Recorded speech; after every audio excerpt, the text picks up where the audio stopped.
Bom, vamos no estilo Anthony Curtis. Eu gosto muito das produções do vídeo dele sobre futebol americano. Ele que é comentarista da ESPN. Mas eu estou aqui em edição extraordinária no sábado para comentar o rolê da Nintendo que foi embaçado lá nos Estados Unidos. A Nintendo suspendeu as pré-vendas do Nintendo Switch 2 no mercado norte-americano, manteve o lançamento global para o dia 5 de junho, mas suspendeu o início da pré-venda que aconteceria lá nos Estados Unidos no dia 9 de abril. E isso aconteceu porque Donald Trump embaçou tudo. Sim, senhoras e senhores, o presidente dos Estados Unidos, com as suas taxas de importação de produtos, ele que afirmou que era o dia da liberdade em 2 de abril. Acho engraçado que o Trump não aplicou essas taxas em 1º de abril para não virar piada pronta. Mas aí ele lança essas taxas de importação nos Estados Unidos no mesmo dia que a Nintendo escolheu para apresentar oficialmente o Nintendo Switch 2, anunciar o produto para o mercado global, inclusive para o mercado norte-americano. E aí a gente tem essa celeuma toda que nós estamos testemunhando. O que acontece agora? Como que o mercado brasileiro de videogames será afetado? E como que o mercado global de games será afetado com as novas taxas do Donald Trump? É sobre isso que eu quero conversar com você hoje. Eu sou Eduardo Moreira e esses são os meus 5 centavos sobre o Nintendo Switch 2 que teve o rolê embaçado pelo presidente dos Estados Unidos. Bom, quando é que a Nintendo iria adivinhar que o Donald Trump iria escolher justamente o mesmo dia de apresentação do Switch 2 para anunciar as suas novas taxas sobre os produtos importados nos Estados Unidos? Praticamente todos os países do mundo foram afetados por isso. O Brasil ainda teve, e é irônico dizer isso, a sorte de só ter 10% de impostos sobre os produtos que saem do Brasil e vão para os Estados Unidos. No caso do governo brasileiro, ainda não tem uma decisão se vai adotar a regra de reciprocidade, mas outros países estão fazendo. A China não levou nem 24 horas para devolver a adoção dos impostos contra os produtos dos Estados Unidos. E falando de forma breve sobre essa questão econômica norte-americana, não vai dar certo. O Trump se esquece que nós vivemos num mundo muito globalizado, onde a produção dos dispositivos eletrônicos ela depende de uma cadeia de fornecimentos e de produção também, que depende de outros países. Eu vou gravar um vídeo para o targethd.net em breve falando sobre a situação complexa que a Apple está por causa do próximo iPhone, porque parte do iPhone é fabricado na Índia, mas tem a China, que tem mais de 30% de impostos, e o Vietnã, que ultrapassou a casa dos 50% da taxa de importação.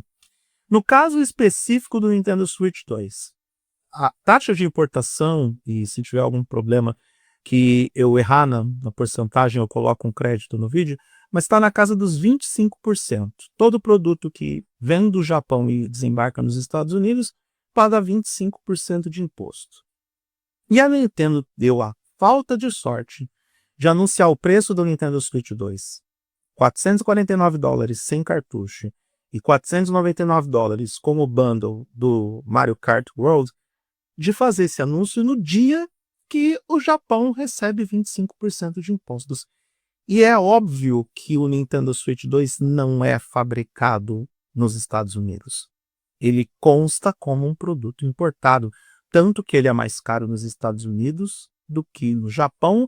E no caso do Nintendo Switch, por incrível que pareça, o brasileiro paga menos que o norte-americano para ter esse console, justamente por causa de toda essa engenharia financeira que a Nintendo tem que fazer para poder colocar o produto no mercado. Então, o que acontece para a Nintendo nessa história? Além de ter que passar pelo constrangimento de, muito provavelmente, ter que rever o preço para os Estados Unidos e parar com a pré-venda no território norte-americano, significa que eles vão repensar esse preço lá e não necessariamente no mercado global, ou a Nintendo passa por esse constrangimento de rever o preço nos Estados Unidos, ou abraça o prejuízo, e aí o prejuízo vai ser pesado, porque é quase inevitável não repassar o preço para o consumidor diante desse cenário. Porque não é só a ganância, não é só o capitalismo, não é só aquela coisa de que o fabricante não pode perder dinheiro a todo custo. O que o Trump está fazendo é deixar o mercado internacional simplesmente insustentável.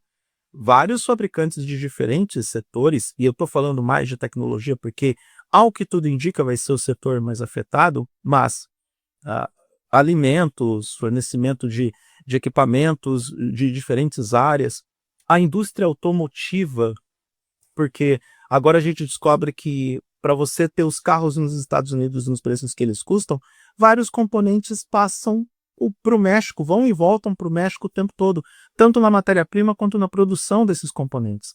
A mesma coisa acontece com os produtos de tecnologia. Então, com esse mercado globalizado entrando em colapso, porque é óbvio que o mercado norte-americano é lucrativo e atraente para qualquer empresa, a gente vai ter uma reação em cadeia.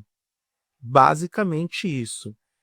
Talvez, só talvez, o mercado da Índia e outros mercados podem se beneficiar disso, porque a tendência não é de repente, uma fábrica da Nintendo nos Estados Unidos.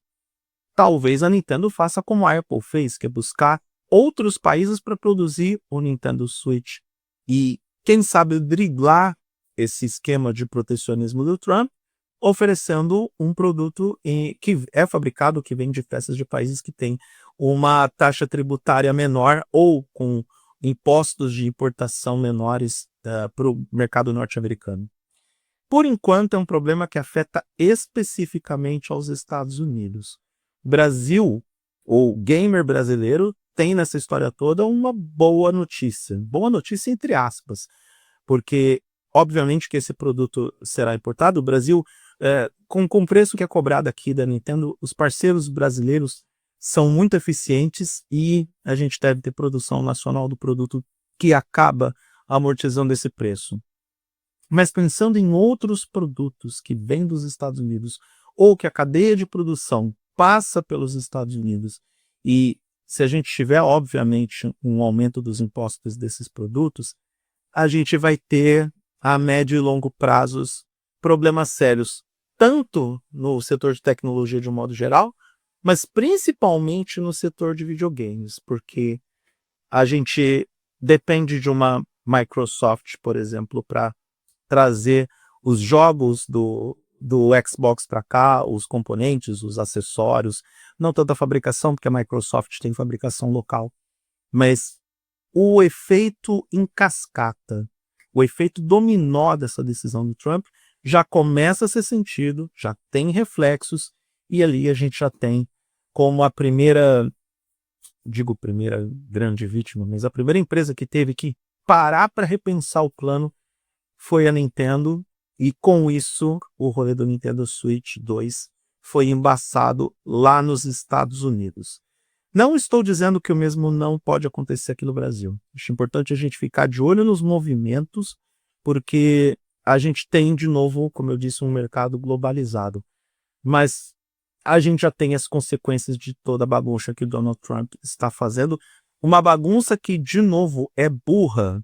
Ele não vai conseguir estimular o mercado de produção local, as indústrias de tecnologia locais, porque não adianta, o mercado é globalizado demais. Os preços, e aí a população norte-americana vai sofrer de forma direta, não só nos preços dos eletrônicos, e já existe uma orientação para que o norte-americano médio deixe de comprar eletrônicos durante algum tempo, ou que compre agora, antes que os efeitos dos impostos comecem a cair no preço do consumidor final, mas principalmente no consumo de alimentos. Sabe aquele avocado, aquele abacate mexicano? O abacate mexicano é bom, né? Mas o avocado, vários alimentos como milho, aquilo que não é de produção local nos Estados Unidos, que é importado, o maple syrup, que é aquele melado para colocar na panqueca, tudo isso vai ter preço inflacionado. E, olha, bom, o que eu posso dizer, né? É isso, é o que temos para hoje. Basicamente, esse é o recado final do vídeo. É o que temos para hoje. E lamento pelo fã da Nintendo nos Estados Unidos, porque vai sofrer o pão que o diabo amassou a partir de agora.